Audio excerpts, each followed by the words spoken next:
Have you ever looked at something you bought and quietly thought to yourself, why did I even get this? Maybe it was a gadget, a new pair of shoes, some fancy kitchen thing you used once. You didn't really need it, but in the moment, it felt good. You tapped your card or hit buy now without a second thought. And now it's just there, taking up space, maybe even adding to your credit card balance. You're not crazy. You're not careless. You're human. Most of us spend money not because we need something, but because of how we feel. We shop when we're stressed. We upgrade to feel successful. We scroll and spend to escape. It's not about price tags or budgets. It's about emotions, identity, and sometimes even childhood habits we don't realize we're repeating. And that's what no one really talks about: the psychology behind money, behind spending, behind the urge to buy things that don't actually improve our lives. In this video, we're going to unpack that, why we do it, how brands and tech are wired to make us do it, and most importantly, how to stop doing it in ways that hurt us, not by becoming ultra-frugal or denying joy, but by becoming more aware, more in control, and way more intentional with our money. Because the moment you understand your financial behavior, everything starts to shift. Let's dive in. Number 1, emotional spending. Buying to feel better, not because you need it. Let's be honest, most of us don't shop because we need something. We shop because we feel something. Boredom, stress, loneliness, even celebration. Think about it. How many times have you had a bad day at work and thought, you know what? I deserve this, and bought something online that you didn't even open for a week? That's emotional spending. It's not logical. It's not about price or practicality. It's about comfort, about escape. We reach for the buy now button the same way some people reach for chocolate or a drink. It becomes a coping mechanism. And the worst part is, it works. For a moment, that hit of dopamine makes us feel good, powerful, in control. But it fades, and what we're left with is regret, clutter, and often more financial pressure than before. Retail therapy is a real thing, but it's a trap if we don't recognize it. A $50 shopping spree every time we feel low adds up fast. That's $200 a month or $2,400 a year just to feel better temporarily. And we don't even remember what we bought. Marketers know this, by the way. That's why you see emails saying, you deserve this, or treat yourself today. They're not just selling products, they're selling emotional comfort. So here's something small but powerful you can do. The next time you feel that urge to shop when your mood is low, stop and ask yourself, am I solving a problem with this item or just soothing a feeling? Even pausing for 30 seconds can break the autopilot spending habit. Because emotional spending isn't about what you're buying, it's about what you're avoiding. Number 2, identity spending. We buy things to show who we are. This one's sneaky. A lot of our spending is tied to identity. You might think, I'm not materialistic, but we all do this without realizing it. Think about how you dress, the car you drive, the phone you use, even the coffee you order. That's not just habit, that's identity. We buy things to feel like we belong somewhere or to signal who we are to others. You buy a Tesla, not just for the tech, but because it says something about you, that you're smart, modern, maybe eco-conscious. You buy Nikes, not just to run, but to feel like an athlete. A $5 Starbucks isn't just coffee. It's a symbol. You're busy, important, maybe even successful. There's nothing wrong with spending based on identity. It becomes a problem when your self-worth gets tangled up in it, when you start feeling like you need to upgrade your lifestyle just to keep up appearances. That's how people earning $150K a year still live paycheck to paycheck. It's not because they're irresponsible. It's because they're trying to maintain a version of themselves they think others expect. Social media amplifies this tenfold. You're scrolling and suddenly feel like everyone has better stuff, nicer homes, more stylish clothes. So what do? We buy. Not because we need, but because we feel behind. That's identity pressure, and it's powerful. A helpful mindset shift is, instead of asking, "What will people think of me if I buy this?" try asking, "Would I still want this if no one ever saw it?" That one question can save you from thousands of dollars in performative spending. Your money should reflect your values, not someone else's expectations. Number 3, the myth of getting a good deal. Why discounts trick your brain. Have you ever bought something just because it was on sale? Like you're scrolling, minding your own business, and suddenly you see something like 50% off today only. And your brain just lights up. You weren't even planning to buy it, but now it feels like if you don't grab it, you're losing money. That feeling? That's not your fault. That's psychology working exactly the way marketers want it to. See, when we see a discount, our brain doesn't calculate savings logically. It reacts emotionally. It feels like we just won something, like we beat the system. So we act fast, and later we try to justify it. We say things like, "I got a great deal," or "I saved so much money." But deep down, we didn't plan that purchase. We were triggered into making it. This happens all the time. That weird kitchen gadget you bought but never used. The Bluetooth speaker that's still in the box. The 5th pair of sneakers that look like the 3rd pair. All because it was on sale, or it said, "Only 3 left in stock," and suddenly your brain switched into panic mode. Companies design it this way. Flash sales, countdown timers, limited time offers. It all creates urgency, and urgency kills logic. Even smart shoppers get caught in this trap, because it's not about what the product is anymore. It's about how the deal makes you feel. And what's wild is, most of the time that feeling fades fast. You get the package, open it, maybe use it once or twice, then it just sits there. And now your money's gone. That dopamine rush, it came and went, and you're left wondering why you even bought it. A helpful habit is to make a cool-off list. Every time you want to buy something on sale, write it down and wait 48 hours. If you still want it after 2 days and it fits your budget or your needs, go ahead. But if it was just the rush talking, you'll forget about it. That's the difference between spending emotionally and spending intentionally. Because saving $30 on something you didn't need, that's not saving. That's just clever spending. And marketers know exactly how to get you there. Number 4. Keeping up with the Joneses. The silent pressure that grows with your income. You ever notice how every time your income goes up, your expenses seem to magically grow too? Like the moment you get a raise, it suddenly feels like you need a better car, or a nicer place, or newer clothes. That's lifestyle inflation, and it's sneaky. At first, it makes sense. You work hard, you earn more, you want to enjoy life a little. Maybe you upgrade your apartment, start eating out more, book that vacation. And that's fair. You should enjoy your money. But here's where it gets dangerous. If your lifestyle keeps rising as fast as your income, you never actually build wealth. You're just running faster on the same treadmill. And the pressure doesn't just come from within. It comes from the outside too. Friends, coworkers, Instagram. You see someone post their new Tesla or their freshly remodeled kitchen, and suddenly your own life feels a little outdated. That comparison trap is brutal. It makes you feel like you're falling behind even when you're doing fine. But here's the twist. A lot of people you're trying to keep up with, they're buried in debt. They've got car payments, credit card bills, and barely any savings. But you don't see that. You just see the surface. And we try to match that surface with our own money, even if it means sacrificing long-term stability. The truth is, financial freedom doesn't come from buying more.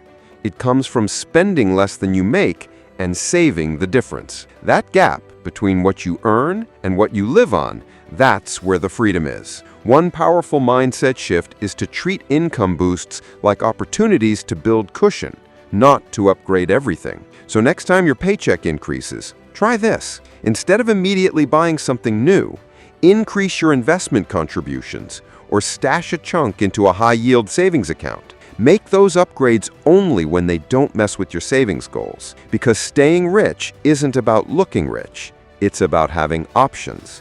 And nothing gives you options like keeping your lifestyle a little smaller than your paycheck. Number 5. The I deserve it trap. How we use spending to justify stress. Let's be honest. Life is hard. You put in long hours, deal with people, fight through traffic, handle pressure, take care of your family, and by the time the day is over, you're drained. So when you see that $8 coffee or those shoes you've been eyeing for a week, your brain says, "Go on, you earned it." That's the "I deserve it" trap, and it feels totally justified in the moment. We're not just spending for the thing, we're spending for the emotional reward, that moment of relief, that little hit of happiness that says, all this stress wasn't for nothing. The problem is, when this becomes your regular coping mechanism, it starts draining your wallet and your mental peace. This is how retail therapy works. It's real. There's science behind it. Your brain releases dopamine, that feel-good chemical, every time you buy something new. But the problem is, that dopamine fades quickly. The stress returns. And the solution? More spending.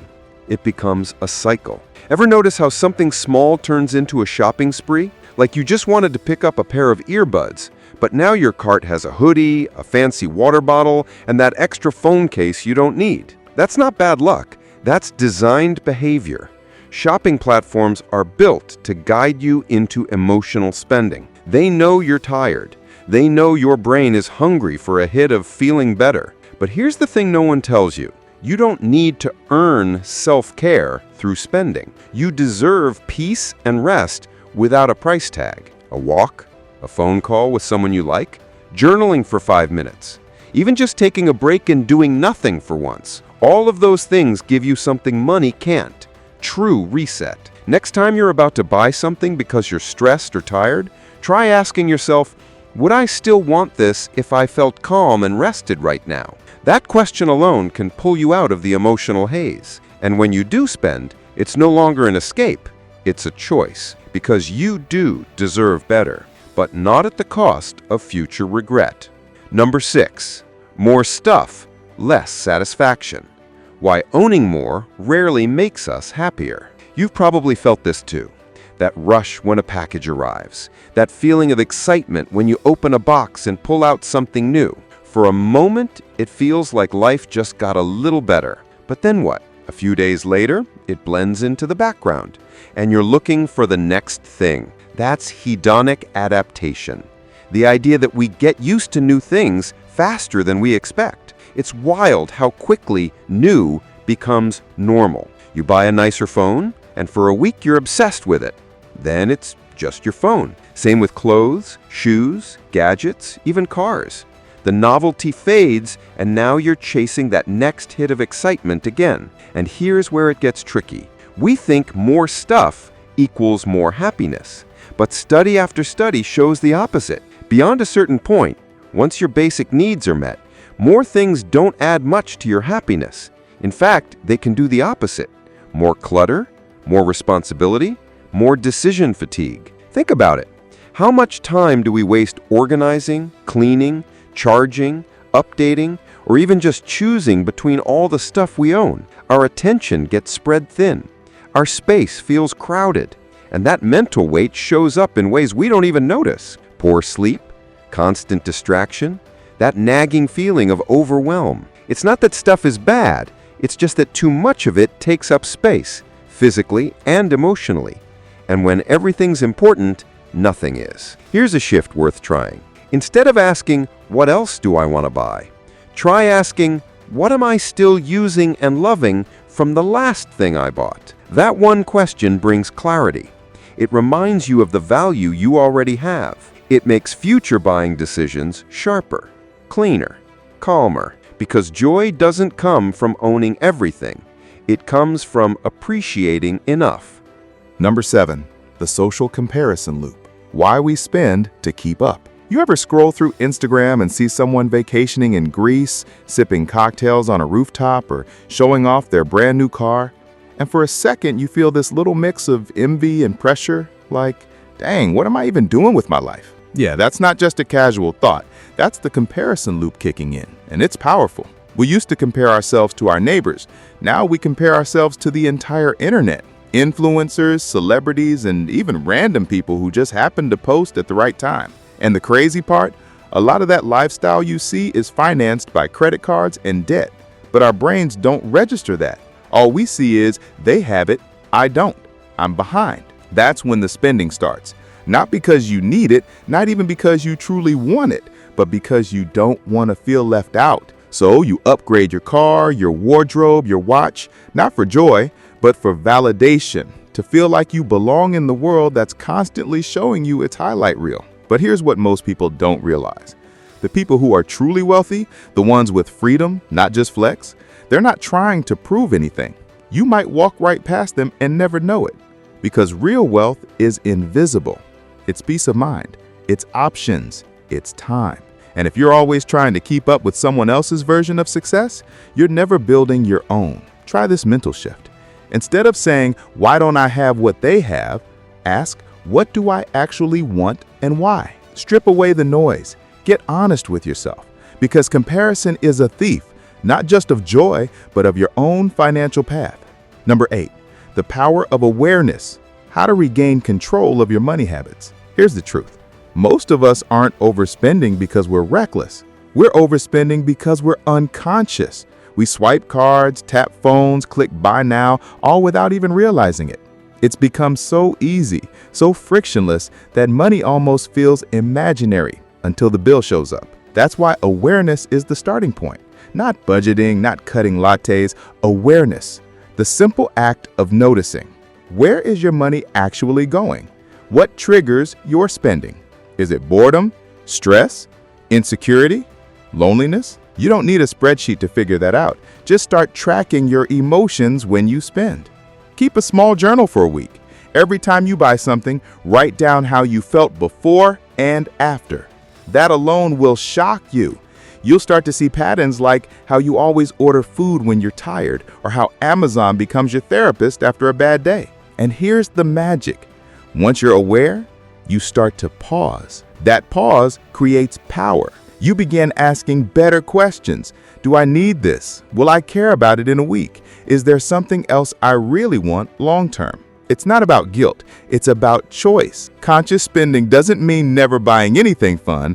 It means spending in a way that actually serves your future, not just your feelings in the moment. So yeah, awareness sounds simple, but it's actually the first domino, the one that leads to clarity, peace, and eventually control. Because once you start paying attention, everything else starts to change. And hey, if any of this hit home, if you caught yourself thinking, "Wow, I actually do that," don't beat yourself up. Seriously, most of us were never taught how to think about money, let alone understand the psychology behind it. You're not late, you're not behind, you're just becoming aware. And that's a powerful place to start. So if this video gave you something to think about, a new lens, a fresh perspective, I'd love it if you hit that like button. Not just for the algorithm, but because it tells me this kind of content matters to you. And if you know someone who's always asking, "Why am I broke even though I'm earning okay?" send this to them. You never know whose mindset it might shift. And of course, if you want more honest, real-world breakdowns about money, behavior, and how to actually build wealth in today's world, subscribe. That way you won't miss the next one. Thanks for watching. Take care of your mind, your money, and yourself. Talk soon.